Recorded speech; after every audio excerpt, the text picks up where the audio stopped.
Hi 10th class students, good morning, ನಮಸ್ಕಾರ. 10th exam start ಆಗ್ತಾ ಇದೆ. ಎಲ್ಲರೂ ಓದ್ಬಿಟ್ಟು ರೆಡಿಯಾಗಿದ್ದೀರಾ ಅಂತ ಅಂದ್ಕೊತೀನಿ.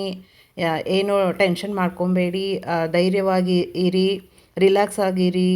ಇವತ್ತಿನ ದಿನ ಬಹಳ ಮುಖ್ಯ ನಿಮಗೆ. ತುಂಬ ರಿಲ್ಯಾಕ್ಸ್ ಆಗಿರಿ. ಬೇಗ ಬೇಗ ಸ್ನಾನ ಮಾಡ್ಕೊಳ್ಳಿ, ಬೇಗ ಬೇಗ ಪೂಜೆ ಮಾಡ್ಕೊಳ್ಳಿ, ಬೇಗ ಬೇಗ ಓನ್ಲಿ ರಿವೈಸ್ ಮಾಡ್ಕೊಳ್ಳಿ. ತುಂಬ ಇವತ್ತು ಹೊಸದಂತ ಏನು ಓದ್ಕೊಳ್ಳೋಕೆ ಹೋಗಬೇಡಿ, ರಿವೈಸ್ ಮಾಡ್ಕೊಳ್ಳಿ. ಸ್ವಲ್ಪ ಹೊತ್ತು ಚೆನ್ನಾಗಿ ಮಲಗಿ, ಆಮೇಲೆ ಲೈಟಾಗೆ ನೀವು ಫುಡ್ ಮಾಡ್ಕೊಳ್ಳಿ. ಇವತ್ತು ಏನು ಹೆವಿಯಾಗಿ ಗೋಬಿ ಮಂಚೂರಿ, ಕೂಲ್ ಡ್ರಿಂಕ್ಸು ಅದು ಏನು ಮಾಡ್ಕೊಳ್ಳೋಕೆ ಹೋಗಬೇಡಿ. ಮತ್ತು ಹಾಯ್ ಪೇರೆಂಟ್ಸ್, ನಿಮಗೂ ತುಂಬ ಇದೆ, ಕೆಲಸ ಮಾಡೋದಿದೆ ಇವತ್ತಿನ ದಿನ. ಬೇಗ ಬೇಗ ಸ್ನಾನ ಮಾಡಿಸ್ಕೊಂಬಿಡಿ, ಫ್ರೆಶ್ಶಾಗಿ ಮಾಡ್ಕೊಂಬಿಡಿ. ನಾಳೆ ಎಲ್ಲ ತಲೆಗೆ ಸ್ನಾನ ಅಂತ ಅದೆಲ್ಲ ಇಟ್ಕೊಳ್ಳೋಕೆ ಹೋಗಬೇಡಿ. ಏನಾದರೂ ಇದ್ದರೆ ಇವತ್ತೇ ಎಲ್ಲ ಮಾಡ್ಕೊಳ್ಳಿ. ಡ್ರೆಸ್ ಎಲ್ಲ ರೆಡಿಯಾಗಿ ಇಟ್ಕೊಳ್ಳಿ. ನಾಳೆ ಏನೇನು ತೊಗೊಂಡು ಹೋಗಬೇಕು, ಮೆಟೀರಿಯಲ್ಸು ಎಲ್ಲ ಒಂದು ಸಲ ಚೆಕ್ ಮಾಡ್ಕೊಳ್ಳಿ. Very very very very important, hall ಟಿಕೆಟ್ನ ಇಟ್ಕೊಳ್ಳಿ, ನಿಮ್ಮ ಪರ್ಸಲ್ಲಿ ಇಟ್ಕೊಳ್ಳಿ. ಹಾಯ್ ಪೇರೆಂಟ್ಸ್, ನಾನಿಲ್ಲಿ ತೋರಿಸ್ತಾ ಇರೋದು ಹಯಗ್ರೀವ ದೇವಸ್ಥಾನದ್ದು ಒಂದು ಲೊಕೇಶನ್ನು. ಇದು ಮೆಜೆಸ್ಟಿಕ್ನಲ್ಲಿ ಇದೆ. Majestic bus stand opposite Hayagriva temple ಅಂತ ತುಂಬ ಜನಕ್ಕೆ ಗೊತ್ತಿರ್ಬೋದು. ತುಂಬ ಜನ ಆಲ್ರೆಡಿ ಹೋಗಿ ಹಾಲ್ ಟಿಕೆಟ್ನ ನೀವು ಪೂಜೆ ಮಾಡಿಸ್ಕೊಂಡು ಬಂದಿರ್ಬೋದು.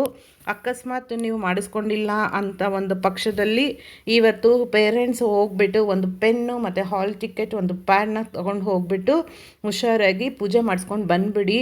ತುಂಬ ರಶ್ ಇರುತ್ತೆ. ನಾನು ನಿನ್ನೆ ನೋಡಿದೆ, ತುಂಬ ರಶ್ ಇತ್ತು. ಸೊ ಈವ್ನಿಂಗ್ 4 o'clock ಅಥವಾ ನಿಮ್ಮ ಕೆಲಸ ಮುಗಿದಿದ್ರೆ ಹೋಗ್ಬಿಟ್ಟು ಪೂಜೆ ಮಾಡಿಸ್ಕೊಂಡು ಬನ್ನಿ. ಇದು ಹೋಗಿದ ತಕ್ಷಣ ಬರುತ್ತೆ ಆ ಥರ ಅಂತ ಏನಿಲ್ಲ. ಇದು ಮಕ್ಕಳಿಗೆ ಧೈರ್ಯ ತುಂಬುತ್ತೆ. ಮತ್ತು ಇದು ಒಂದು ಪದ್ಧತಿ, ಪುರಾತನ ಕಾಲದಿಂದ ನಡ್ಕೊಂಡು ಬಂದಿರೋ ಪದ್ಧತಿ. ಸೊ ಇದನ್ನೆಲ್ಲ ನಾನು ತುಂಬ ಜನಕ್ಕೆ ಶೇರ್ ಮಾಡಬೇಕಂತ ನಾನು ಆವತ್ತಿಂದ ಎಲ್ಲರಿಗೂ ಹೇಳಿದ್ದೆ. ಸೊ ಅಕಸ್ಮಾತ್ ಯಾರಾದರೂ ಹೋಗಿಲ್ಲ ಅಂತ ಹೇಳಿದ್ರೆ ಇವತ್ತು ಹೋಗ್ಬಿಟ್ಟು ಬನ್ನಿ. ಮತ್ತು ಆದಷ್ಟು ಪೇರೆಂಟ್ಸು ಯಾವುದೇ ಕೆಲಸ ಇದ್ರೂ ನೀವು ಎಕ್ಸಾಮ್ ದಿನ ಮಾತ್ರ ನೀವು ಮಕ್ಕಳಿಗೋಸ್ಕರ ನೀವು ಸ್ವಲ್ಪ ಸ್ಪೆಂಡ್ ಮಾಡಿ. ನಿಮಗೇನಾದರೂ ಆದರೆ ನೀವು ಎಕ್ಸಾಮ್ ಸೆಂಟರಿಗೆ ಹೋಗ್ಬಿಟ್ಟು ಬಿಟ್ಬಿಟ್ಟು ಬನ್ನಿ. ಆಮೇಲೆ ನಿಮಗೆ ಅನುಕೂಲ ಆದರೆ ಕರ್ಕೊಂಡು ಬನ್ನಿ, ಇಲ್ಲ ಅವ್ರ ಫ್ರೆಂಡ್ಸ್ ಜೊತೆ ಬರಲಿ. ಬಟ್ ಕರ್ಕೊಂಡು ಬರೋದು ತುಂಬ ಬೆಸ್ಟ್. ಎಕ್ಸಾಮ್ ಸೆಂಟರ್ಸ್ ಏನಾದರೂ ತುಂಬ ದೂರ ಇದ್ದರೆ ಇವತ್ತು ಒಂದು ಸಲ ಹೋಗ್ಬಿಟ್ಟು ನೋಡ್ಕೊಂಡು ಬಂದುಬಿಡಿ. ಯಾಕೆ ನಾನು ಹೇಳ್ತಾ ಇದ್ದೀನಿ ನೋಡ್ಕೊಂಡು ಬಂದುಬಿಡಿ ಅಂತಂದರೆ, ಇವಾಗ ಬ್ಯಾಂಗ್ಳೂರಲ್ಲಾಗಲಿ ಬೇರೆ ಯಾವುದೇ ಲೊಕೇಶನಲ್ಲಾಗಲಿ ಕನ್ಸ್ಟ್ರಕ್ಷನ್ ನಡೀತಾ ಇದೆ, ಪವರ್ ಕಟ್ಗಳು ಆಗ್ತಾ ಇದೆ. ಸೊ ನೀವು ಲೇಟಾಗಿ ಏನಾದರೂ ಬಿಟ್ಟಾಗ ಅಲ್ಲಿ ಸಮಸ್ಯೆ ಆಗಬಹುದು. ಇವತ್ತು ಹೋಗ್ಬಿಟ್ಟು ಯಾರಾದರೂ ಪೇರೆಂಟ್ಸ್ ಅಥವಾ ಅಣ್ಣ ಅಥವಾ ಅಕ್ಕ ಯಾರಾದರೂ ಹೋಗ್ಬಿಟ್ಟು ಎಲ್ಲಿ ಕರೆಕ್ಟಾಗಿದೆಯಾ ಅಂತ ನೋಡ್ಕೊಂಡು ಬನ್ನಿ. ಇದೇ ಸೆಂಟರಾ ಅಂತ ನೋಡ್ಕೊಳ್ಳಿ. ಮತ್ತು ಅವ್ರಿಗೆ ಬೇಕಾಗಿರೋದು ಒಂದು ಬ್ಯಾಗ್ ಅಥವಾ ಕವರ್ ಅಷ್ಟೇ. ದೊಡ್ಡ ಬ್ಯಾಗ್ ಕಳ್ಸೋಕ್ಕೆ ಹೋಗಬೇಡಿ, ಎಲ್ಲ ಹೊರಗಡೆ ಇರಬೇಕಾಗತ್ತೆ. ಸುಮ್ಮನೆ ಒಂದು ಹ್ಯಾಂಡ್ ಕರ್ಚೀಫ್, ಒಂದು ಬಾಟಲ್ ನೀರು. ಕೆಲವು ಸ್ಕೂಲ್ಗಳಲ್ಲಿ ಬಾಟಲ್ ನೀರೂ ಕೊಡೋದಿಲ್ಲ. ಯಾವುದಕ್ಕೂ ತೊಗೊಂಡು ನೀವು ಅದನ್ನೆಲ್ಲ ರೆಡಿ ಮಾಡಿಬಿಡಿ. ಒಂದು ಸಲ ಚೆಕ್ ಮಾಡ್ಕೊಳ್ಳಿ. ಲೈಟ್ ಅಡುಗೆನೇ ಮಾಡಿ, ಇವತ್ತೂ ಲೈಟಾಗೆ ಮಾಡಿ. ತುಂಬ ರೈಸ್ ಎಲ್ಲ ತುಂಬ ಏನು ಕೊಡೋಕ್ಕೆ ಹೋಗಬೇಡಿ. ಮತ್ತು ಮಕ್ಕಳಿಗೆ ಬಲವಂತ ಮಾಡೋಕ್ಕೆ ಹೋಗಬೇಡಿ. ಅವ್ರಿಗೆ ಎಷ್ಟು ಬೇಕೋ ಅಷ್ಟು ತಿನ್ನಲಿ, ಬೇಗ ಮಲ್ಕೊಳ್ಳಿ. ಮೊಬೈಲ್, ಇಂಟರ್ನೆಟ್, ಟಿ ವಿ ಇದು ಹೇಳ್ತಾನೆ ಬರ್ತಾಯಿದ್ದೀನಿ. T V, birthday parties, okay, relatives ಮನೆ, ಅದು ಇದು ಯಾವುದು ಎಲ್ಲರೂ ಮನೆ ಫುಲ್ ಯಾರ್ಯಾರಿದ್ದಾರೋ ಎಲ್ಲ ಬಂದ್ ಮಾಡಿ, ಆಮೇಲೆ ಎಲ್ಲ ಏನಿದೆ ಆಮೇಲೆ ನೀವು ಎಂಜಾಯ್ ಮಾಡೋಣ.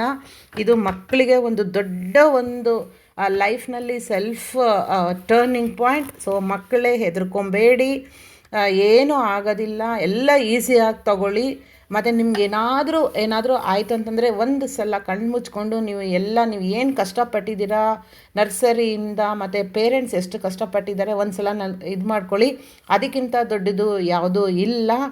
ನಾಳೆ ಏನಾದರೂ ಹೋಗ್ಬಿಟ್ಟು ನಿಮಗೆ ಎಕ್ಸಾಮ್ ಶೀಟ್ ಹೇಗಿರುತ್ತೆ, ಈಗ ಕ್ವಶನ್ ಪೇಪರ್ ಹೇಗಿರುತ್ತೆ, ಏನಾದರೂ ಡೌಟ್ಸ್ ಇತ್ತು ಅಂತಂದರೆ ಕ್ವಿಕ್ಲಿ ನಿಮ್ಮ ಕ್ಲಾಸ್ ಟೀಚರ್ಸ್ಗೆ ಕಾಲ್ ಮಾಡಿ ಹೇಗೆ ಮಾಡೋದು ಅಂತ ಹೇಳಿ. Okay students, all the best once again.